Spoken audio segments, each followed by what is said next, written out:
गाड़ियां खरीदने के ख्वाहिशमंद अफराद के लिए अच्छी खबर। इंडस मोटर्स ने सारिफीन को खुशखबरी सुना दी। हाल ही में इंडस मोटर्स ने कोरोला क्रॉस की पहली सालगिरह की खुशी में इसकी कीमत में कमी कर दी है। कंपनी की जानिब से कोरोला क्रॉस के मुख्तलिफ वेरिएंट्स पर लाखों रुपए की कमी का ऐलान किया गया है। कोरोला क्रॉस के 4 वेरिएंट्स की कीमत में 8.5 लाख से 9 लाख तक की कमी कर दी गई है। 2 मॉडल्स पर 8.5 लाख जबकि 2 मॉडल्स पर 9 लाख की बड़ी कमी की गई है। इसके बाद कोरोला क्रॉस की कम से कम कीमत 72,99,000 और ज्यादा से ज्यादा कीमत 89,99,000 रुपए हो गई है।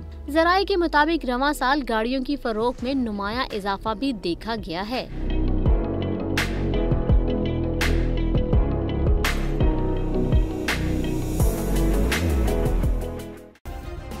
सब्सक्राइब करें और बेल दबाएं ताकि कोई खबर रह न जाए।